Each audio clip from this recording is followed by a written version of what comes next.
Fala, meus punheteiros de sigilo. Vocês estão bonzinho? Esse mago que vos fala espera sincera e cordialmente que sim.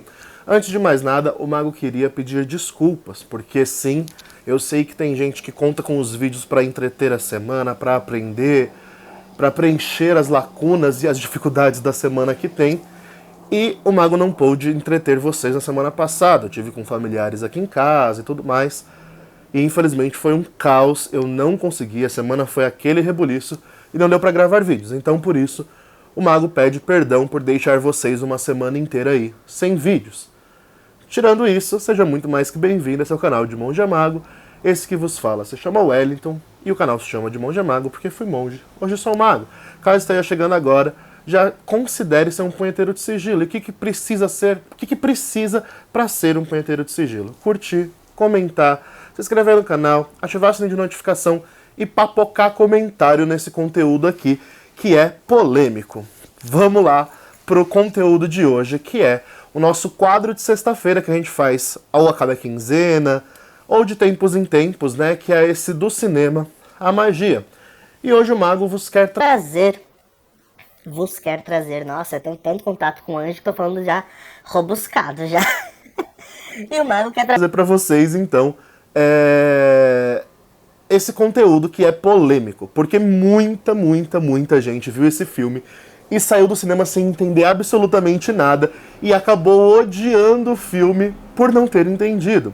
Então, o objetivo desse vídeo é dois. Primeiro, trazer uma lição de como esse filme se enreda com a magia, como é o nosso objetivo aqui nesse quadro, né? Afinal, esse é um canal de esoterismo, de magia, de ocultismo. E o segundo objetivo é tentar explicar pra vocês o filme, porque muita gente viu esse filme e não entendeu nada, e aí sai falando por aí que o filme é ruim, mas o filme não é ruim. Ele só tem mensagens que não são tão explícitas e que exigem um pouquinho de esforço, o que a maioria do público de horror, infelizmente, não gosta de ter, né? Então, ele é chamado de... Hoje em dia tá na moda, né? Chamar os filmes do Ari Aster de alto terror, né, o horror erudito, porque é um tipo de filme que nem todo mundo vai gostar, né, e também é o tipo de filme que você tem que ter um entendimento pelas entrelinhas para você gostar dele. E esse já é o primeiro ponto que pega com a magia. Eu tenho certeza absoluta que Ari Aster, esses diretores desses filmes assim, eles com certeza têm algum envolvimento com o ocultismo, porque é próprio de ocultistas fazer mensagens subliminares, dar a entender coisas que não estão na cara, que não se expõem, que não se estampam tanto. E justamente isso estamos falando de Midsommar, né? Que veio para o Brasil como Midsommar, o horror não espera o anoitecer, alguma coisa assim. Porque o filme ele foi vendido como um filme de terror que expõe o horror no meio do dia. Então, o grande chamado de marketing do filme foi esse, né? Por isso que ele veio com esse subtítulo de O Horror Não Espera o Anoitecer, porque aqui no Brasil ele foi vendido como um filme onde o ápice do filme era assustar o telespectador com um horror que acontece em plena luz do dia. Geralmente, filmes de terror, as partes mais dark, sombrias e trevosas, né? As partes mais horripilantes acontecem sempre no meio da noite, na madrugada, de um dia chuvoso e por aí vai, né? E não é o caso de Midsommar. De fato, o filme ele é brutal do início ao fim, mas como o mago sempre faz, pegar minha colinha aqui no celular, pra gente juntos ler a sinopse para ter um entendimento do enredo, tá? Então vamos lá. Midsommar, o mal não espera a noite. Classificação 18 anos, tem 147 minutos de duração, direção do maravilhoso e genial Ari Aster. Título original, Midsommar, né? Ele não tinha esse subtítulo, foi aqui no Brasil que trouxeram o subtítulo. Ele é um filme que é classificado não só como terror, horror, mas também como drama, porque ele tem todo um drama psicológico por detrás, né? O ano de lançamento dele é de 2019 e o país de origem, Estados Unidos e Suécia. A crítica detonou o filme, ele tem apenas 3 estrelas, né, 2,5 estrelas em alguns casos. E muitos leitores do site que eu tô vendo aqui deram 4 de 5 estrelas, né? Então é aquilo, né? Crítica versus opinião popular. Sinopse. Dani é uma jovem depressiva atravessando um momento difícil no relacionamento com Christian. Contra a própria vontade, ela aceita levá-lo junto com alguns amigos a uma viagem para a Suécia, onde pretendem visitar uma comunidade conhecida por seus rituais únicos. Para os colegas antropólogos, esta é a oportunidade de encontrar um bom tema para a tese, mas para ela, a fuga para o campo ensolarado pode servir como um bom remédio para superar a tragédia familiar. Então, alerta de spoiler, tá? Meus vídeos sobre filmes, assim, que a gente já viu, eles contêm spoiler, então caso você não queira spoiler e coisas do tipo, caso você não tenha visto ainda o filme, seria recomendado que você pausasse o vídeo e fosse ver o filme, porque assim, não tem como falar do por detrás do filme sem explicar algumas cenas, né? Bom, a primeira vez que eu assisti Midsommar, eu fiquei muito impactado, não vou mentir, eu gostei do filme de primeira, não porque eu sou cult, nem nada do tipo, mas é porque eu gosto muito de filme onde o terror não é jumpscare. E esse é ótimo. Ele tem uns jumpscare, tem gente que fala que ele não tem, mas ele tem sim uns jumpscare, que aposta no som, né? Jumpscare, pra quem não sabe, é aquele som alto de filme de terror que faz você tomar susto com o som, né? Às vezes nem acontece nada de horripilante, mas você toma um susto por causa do som. Isso me irrita um pouco, porque é muito clichê nos filmes de terror. E todo filme que foge disso, vai para um terror mais psicológico, ou um gore mais descarado, eu acho mais interessante, né? Pro gênero de terror mesmo. É o tipo de filme de terror que me atrai. Então eu já gostei de Midsommar logo de cara, porque, primeiro, a premissa do marketing me convenceu, né? Nossa, um filme de terror que não precisa estar tudo escuro pra te dar susto, como vai ser isso? Ou pra te aterrorizar, né? Como vai ser isso? E o filme, ele cumpre o que ele se propõe, né? Em Midsommar, nós vamos acompanhar a jovem moça, né, como nós vimos na sinopse, e ela tá passando por vários traumas, né? Ali fala só de um momento difícil no relacionamento, mas não, ela perde pais, ela tem todo um drama familiar por detrás que deixa ela em um estado depressivo, né? A perda da família, o afastamento da família e por aí vai, somando-se a um relacionamento tóxico e abusivo que ela vivia com o cara, né? Então eles decidem todo mundo fazer uma viagem. Desculpa, a gente tá pegarra, mas eu tô com gripe de novo, né? E quando eles decidem fazer essa viagem, eles então vão pro campo, lá no meio da Suíça, pras regiões nórdicas, né? Aonde tem umas... Perdão, gente. Aonde tem uma comunidade pagã que conserva costumes antigos, né? Claro que eles não sabem quais são esses costumes, são ritos fechados, é um grupo iniciático e tudo mais. E aí eles vão, né? Eles vão até o interior e eles vão ter uma vivência, como se fosse um retiro espiritual, né? Detalhe, eles são levados por um desses membros, né? Eles encontram um desses membros do grupo lá que estava na cidade e esse membro leva eles para esses rituais, né? E aí a promessa é que seria como se fosse um retiro, um acampamento, onde eles vão ficar no interior, sem contato com internet, celular, nem nada, e vão mergulhar, né, na espiritualidade que se propõe naquele local, que é uma espiritualidade pagã. Então, logo de cara, quando vão passando os dias, eles vão notando que é um povo que vive de forma rural, de forma pagã. Eles plantam o que comem, eles têm regras de acordar, de dormir, rituais para isso, rituais para aquilo. E é todo um estilo de vida de uma microsociedade, né? Só que assim, o filme, ele vai evoluindo no horror, né? Eu não digo nem terror de susto, mas ele evolui no horror de te deixar espantado com todas as cenas gore que vão acontecendo ao longo do filme. Então,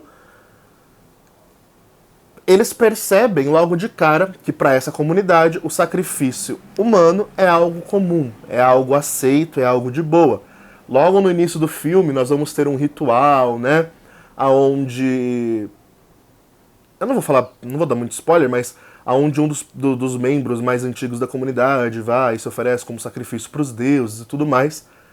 E todo mundo aplaude, para eles é uma coisa linda aquilo ali acontecendo. Só que o filme deixa isso de uma forma tão gore que você fica com embrulho no estômago vendo a cena, né? E é nisso que Midsommar aposta. Ao longo de todo o filme, durante o dia, né, vão acontecendo sacrifícios, situações de horror dark, assim, pesado. E o filme vai escalando, vai escalando, vai escalando, até que chega um ponto aonde um dos momentos ápices do filme, né? A menina, ela tá um pouco assustada com o que tá acontecendo, porque não é normal, né? Você vê um monte de gente morrendo ali e tal. Mas, ao mesmo tempo, aquilo tá aparecendo pra ela como uma fuga, como um refúgio dos problemas da vida dela que ela tava enfrentando. Então ela começa a enxergar aquilo com outros olhos, né? Com uma outra ótica, e não somente com a ótica do horror, que é a ótica que é passada pra gente que está assistindo o filme. E ela começa a se envolver nos rituais de fertilidade, né? Um dos rituais é um típico ritual de Beltane, e aí já tem a ver bastante com bruxaria, né? Quem já ouviu falar do ritual de Beltane, é um ritual antigo celta de fertilidade, onde se dança ao redor de um mastro e as mulheres dançam nuas e tudo mais. E aí tem todo esse ritual mostrado de forma bem explícita no filme, né? Elas vão rodando, dançando, rodando, dançando, rodando, dançando. E conforme ela vai movimentando o corpo, ela vai entrando em um estado alterado de consciência, em uma gnose muito louca, e ela não consegue mais parar. Ela é tomada por uma força e ela não consegue mais parar, o que nos remete à gnose, mas também é uma espécie de possessão por uma energia maior que está movendo aquele ritual, né? E é interessante o poder transformador que esse ritual de Beltane tem nesta moça. Porque foi nesse ritual que ela começou a se elevar, se elevar, se elevar, e a consciência dela começou a se expandir. É claro, estamos falando de um filme de terror. Logo, não é nada romântico, é tudo muito gore, é tudo muito dark. Inclusive, a forma como acontece toda essa expansão de consciência dessa menina, esse processo de cura, que é o que o filme retrata como plano de fundo, né? É muito gore, é muito pesado, né? E é interessante porque enquanto ela tá acontecendo esse ritual de fertilidade e tal, depois que acontece isso, ela fica exausta, né? E levam ela para um canto lá. E aí começa os caras que foram com ela, né? Era ela de mulher e o resto era tudo homem, se eu não me engano. E faz tempo que eu assisti o filme, gente. Eu assisti umas 3 vezes já, mas faz tempo, né? E pelo que eu me lembro do filme, segue-se o pessoal da vila, tinha umas meninas novinhas, elas começam a fazer feitiços e mostra os feitiços sendo feitos. Isso é muito bacana. Ela fazendo feitiços de amor pro cara se apaixonar por ela, né, e se hipnotizar por ela e tal, e ela seduz o cara. E aí começa os pontos de convergências e divergências dos outros personagens, enquanto a menina tá cada vez mais se envolvendo. O pessoal não consegue se envolver tanto quanto ela, eles não conseguem alterar a consciência de uma forma positiva, expansiva e tudo mais, enquanto ela, né, faz o oposto, ela consegue, né? Então nós vamos ter dois focos diferentes aqui no filme nessa altura, já da metade pro final, né? A menina que está se elevando em um estado de expansão de consciência iniciático, enquanto os rapazes que vão com ela, os coadjuvantes, né, os personagens secundários aí, eles não conseguem entrar nessa mesma vibe, nessa mesma gnose, e eles não entenderam o propósito deles ali. E aí começa a querer questionar demais e morre, por aí vai, e vão acontecendo as mortes, ou não só mortes, como visões demoníacas, umas coisas bizarras que vão acontecendo devido aos rituais que eles estão sendo cada vez mais infiltrados. O que não é revelado, e aqui é um spoiler máximo, tá? Se você não quiser spoiler, repito, saia. O final do filme, que é o ápice do ritual, né? E é aqui que o povo não entende absolutamente nada. E que eu quero tentar elucidar para vocês, para ver se faz sentido. No final do filme, né, o ex dela, que aí já é ex mesmo, no decorrer do filme eles se separam e tal. O ex dela é meio que capturado, né? Tanto o ex quanto uns outros lá, e colocados dentro de uma cabana. O ex está ele está dentro de uma pele de um urso de verdade. O outro cara está numa outra fantasia lá que representa outra coisa. e no centro tem um outro ser ali no meio colocado. Tudo isso são representações de sacrifícios ofertados às deidades deles ali, né? O urso para representar um sacrifício forte, que foi sacrificado com esforço e tudo mais. Detalhe, a analogia com Petit Lenormand.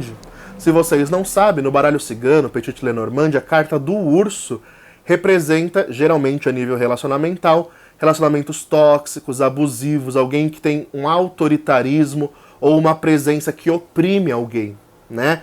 Isso é a carta do urso geralmente, né? Quando se associa a pessoas em um relacionamento.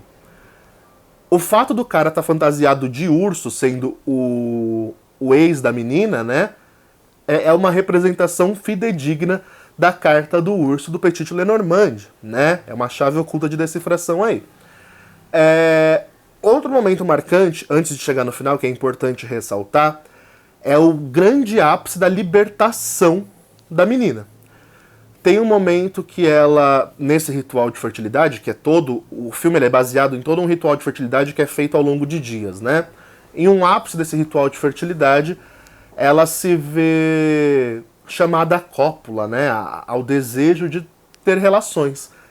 E aí ela é levada para uma cabana, e esse momento, ele é tão forte, tão cheio de simbolismo, de sagrado feminino. Ela começa a chorar ali, tendo relação ali, ela começa a ter uma vontade de chorar, ela começa a passar mal e chorar, e toda aquela opressão que estava dentro dela, no meio de uma gnose, começa a sair pra fora. E ela começa a chorar, ela começa a gritar. Nossa, eu fico toda arrepiada, porque esse momento do filme ele é épico. E ela chora e ela grita. Aí todas as mulheres, né, estão na cabana ao redor dela, as mulheres da vila, e todas começam a pegar nela. E quando essas mulheres começam a pegar nela, elas começam a sentir as dores em uma sinestesia. Todas elas começam a sentir as mesmas dores que a menina está sentindo. E a menina se sente acolhida. E aí todas começam a gritar junta. E sabe, fica um negócio junto ali, que primeiro começa com um grito, com dor e termina num grande orgasmo, né? Ou seja, libertação por meio do poder feminino, né? Isso é muito, muito simbólico. Dá pra tirar nossa, camadas e camadas de interpretações desta cena. Porque remete ao sagrado feminino, para quem tem uma visão mais espiritualista, de bruxaria e tudo mais, as mulheres que se unem para liberar energia, para autocura, que é o que o sagrado feminino propõe, né? Tem uma visão feminista também, porque a menina estava vindo de um relacionamento tóxico, de vários comportamentos abusivos do ex, e aí, diante de um orgasmo puramente feminino, ela consegue se libertar, né? Ela consegue pôr pra fora aquilo que tanto pressionava e machucava ela. E é aí que entra o momento iniciático, né? Por que o momento iniciático? Toda iniciação propõe uma morte, um luto e uma ressurreição. Esse é o mistério da iniciação. Em qualquer drama e de ritualística iniciática, desde os antigos egípcios até os dias de hoje, como no candomblé, em ordens iniciáticas, todo o mistério cosmogônico de uma iniciação é descer às cavernas do submundo e ressuscitar como um homem novo. E é o que acontece com essa menina nesse exato momento do filme. Ela tem esse momento orgástico de libertação, e quando passa isso, ela cai exausta, né? E aí a gente é jogado para a cena final do filme, que é essa que eu falei, dos caras com o urso e tudo mais. E ela é coroada com flores, ela é levada como a grande rainha da primavera, porque ela foi a iniciada do rolê ali, né? E o filme vai terminar com tudo pegando fogo, eles dançando, comemorando, os caras queimando, agonizando lá dentro, uma cena totalmente horrorosa, bem gore mesmo, bem darkzeira, e ela feliz. E o filme termina mostrando o sorriso dela feliz. É muito chocante esse final desse filme. E é o que eu mais aplaudo de pé. Não, porque, pelo amor de Deus, não é que a gente é a favor do sacrifício humano, nada do tipo. Isso é apenas uma alegoria simbólica pro plano de fundo do filme, que mostra ela triste no começo do filme, em um processo horrível de perca, de luto. Como se não bastasse isso, o namorado, em vez de ajudá-la, só maltrata ela. Ela descobre traição, ela descobre um monte de coisa desse cara babaca. E aí, ao longo do filme, ela tem uma iniciação tão profunda, tão forte, que a liberta, que quando chega no final do filme, ela só consegue sorrir diante de todo o mistério que estava acontecendo ali. ela foi iniciada, ela se elevou, já não era mais a mesma de antes. Tudo que era velho ficou para trás. Só há lugar para o novo. Então, em uma visão espiritual, Midsommar, ele trata sim de um mistério iniciático acontecendo. Óbvio, estamos falando de filme de terror. Então tudo é gore, tudo é horroroso, tudo quer te levar pro espanto, para aquela sensação horrível e angustiante, porque o filme ele aposta num terror de angústia, né, de te deixar angustiado. É um terror muito mais psicológico do que de susto. E você fica cada vez mais angustiado e você termina o filme completamente desnorteado. Por quê? O filme ele vai expandindo o terror, expandindo o terror, expandindo o terror. E quando chega no ápice do terror, o filme acaba focando que a menina que devia estar triste porque o ex e os amigos estão sendo tudo queimado vivo ali, ela tá feliz. E aí ninguém entende nada. Por quê? Porque assim como os grimórios medievais que traziam todas as informações de magia de verdade nas entrelinhas, e não no que estava escrito diretamente ali, esse filme faz a mesma coisa. Ele traduz o mistério iniciático e a jornada de libertação da protagonista em uma forma completamente velada. E você tem que ver o filme e rever o filme para você entender as entrelinhas daquilo que está querendo ser dito. E muita gente não gosta por causa disso, né? Em uma visão bem feminista, né? O filme ele traz a libertação de um relacionamento abusivo, né? A mensagem por detrás seria essa: a menina que se liberta de um relacionamento tóxico e abusivo de uma forma que ela vê o ex dela queimando e ela dá risada, né? E ela consegue falar: queima, filha da puta, né? Você conseguiu me destruir por dentro. No pior momento que eu tava, você foi lá e piorou tudo. Então agora queima, né?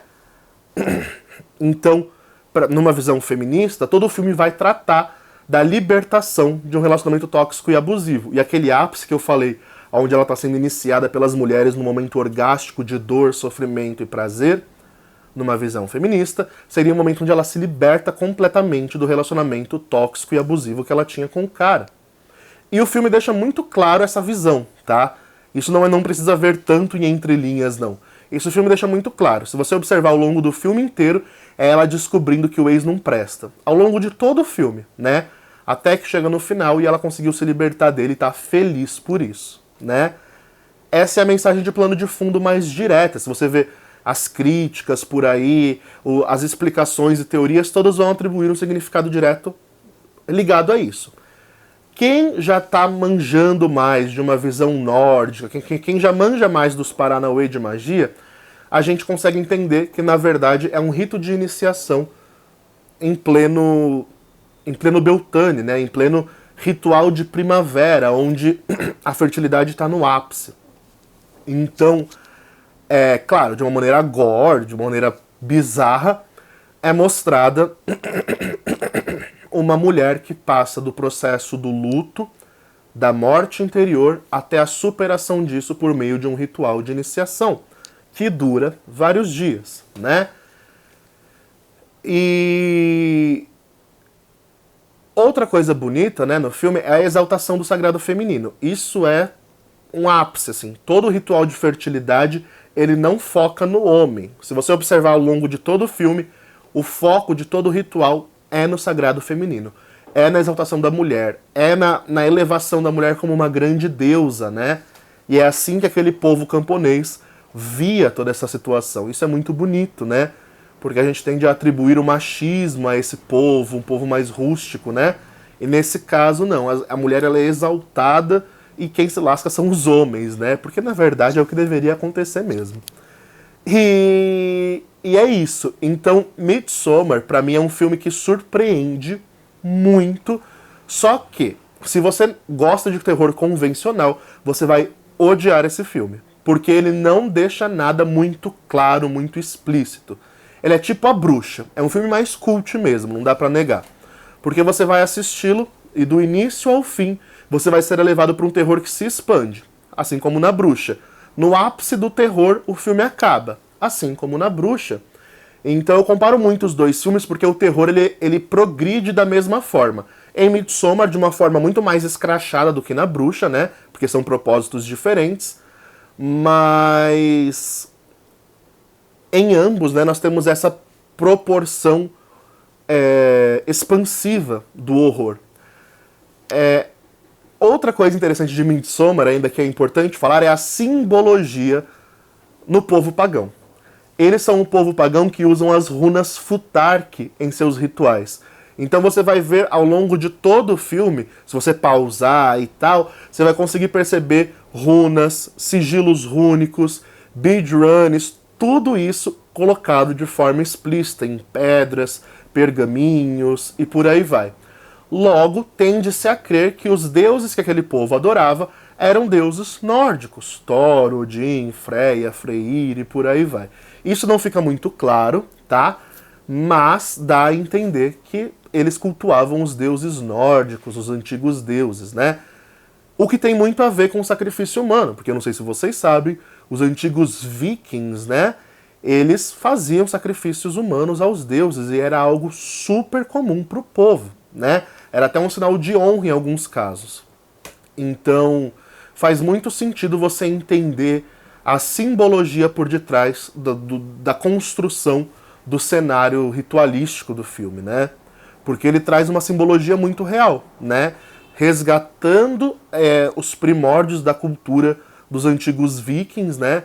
Em um modo, claro, super horrorizado e que faz expandir o horror, mas tem toda uma simbologia ali por detrás que vale a pena parar, analisar, sobretudo se você curte runas, se você gosta desse oráculo, se você gosta desse idioma, né? Porque o alfabeto rúnico ele é um alfabeto, então dá para escrever coisas ali e tal. Eu recomendo o filme. A minha nota para Midsommar, 5 de 5, 10 de 10. Para mim ele é perfeito no que se propõe. Eu não consigo ver falhas de roteiro como muita gente vê. A fotografia do filme ela é fantástica porque ela te joga um horror cru na sua cara, né? E quando eu digo horror cru é aquele gore pesado mesmo, de ver coisa decepando, coisa partindo no meio, tripa voando. É um horror cru. E o mais impressionante da fotografia do filme é que esse horror cru ele é jogado pra você, assim, durante o dia. Não tem uma cena de terror pra dar aquela coisa, aquele ambiente dark, não. Então no meio do dia, você tá lá, eles estão andando, aí vamos, todo mundo se reúne pra um ritual, e aí eles vão sentar, de repente cai alguém, uma pedra na cabeça de alguém e morre. No meio de todo mundo, assim, né? Então o filme ele aposta num horror bem cru pra te deixar assustado ou espantado. Eu acho que a palavra mais certa seria espantado. Porque é um horror que te espanta, não é um horror que te assusta de você pular da cadeira. Não tem muito disso. Ele tem mais o horror que te espanta, que você vê aquele e você fica, sabe? Então, pra mim ele vale a pena ser assistido, tanto de forma mais mística, né, iniciática, porque ele vai retratar o mistério da iniciação se você ver as entrelinhas do filme, quanto de uma maneira mais profana, vamos dizer assim, onde você vai ter um filme de terror completamente diferente do habitual, o jumpscare, sustinho aqui, sustinho ali, obviedades e tudo mais, né?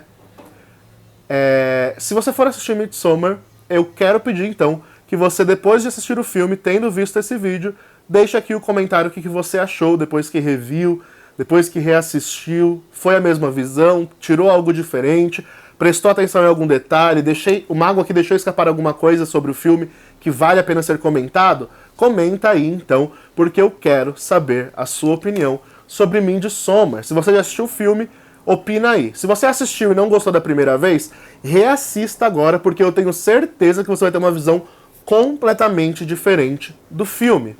Claro, se você gostar de pensar durante filmes. Quando eu assisto um filme, ele vai muito além do entretenimento de me tirar da realidade, né? Eu gosto de pensar no filme como um entretenimento, óbvio, mas quando é um entretenimento inteligente, isso me deixa profundamente instigado. Eu adoro filmes que me levam a pensar, que me levam a raciocinar, que me levam a formular teorias. Então, pra mim, Midsommar é fantástico nesse quesito. Quero sua opinião, deixa aí no comentário, beleza?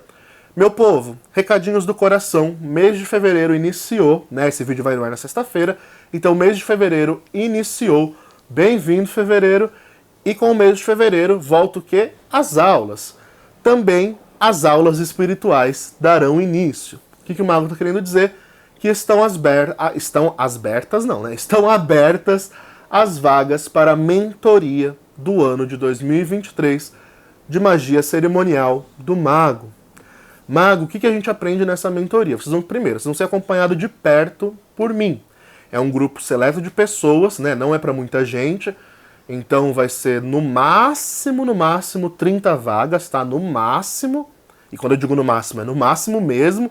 Eu espero que sejam menos, mas se for o que eu tô pensando que vai ser, vou expandir no máximo até 30 vagas. Não vou abrir sorteio, tá? Já vou avisando isso, não vai ter sorteio de vagas. Por quê? Na última mentoria eu fiz sorteio, os primeiros a saírem, os sorteados. Os que não se comprometeram, sorteados. Na anterior mentoria de 2022 de magia cerimonial, que é do começo do ano, mesma coisa, igualzinho. Então assim, eu não quero mais, é uma experiência negativa. Infelizmente, a pessoa tem que pagar para dar valor, né?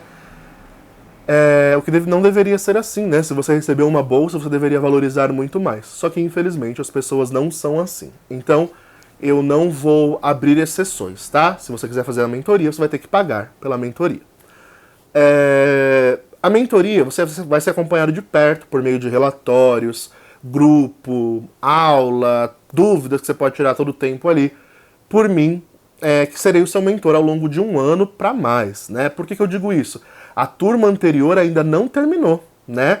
Eu vou iniciar a nova turma enquanto a outra vai estar terminando ainda, né? Ou seja, é uma mentoria que vai por um ano.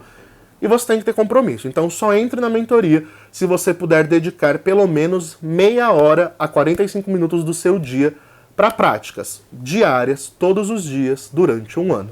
Se você fala, não tenho disciplina alguma, não vou conseguir, então a magia não é para você e tá tudo bem. Só não entre na mentoria, porque uma vez que você pagou o valor, não tem devolução do mesmo, tá bom? O que você vai aprender na mentoria? A mentoria, ela vai ser pra quem quer aprender magia cerimonial. Então vai ser um treinamento como se fosse numa ordem, só que num tempo mais enxugado, né?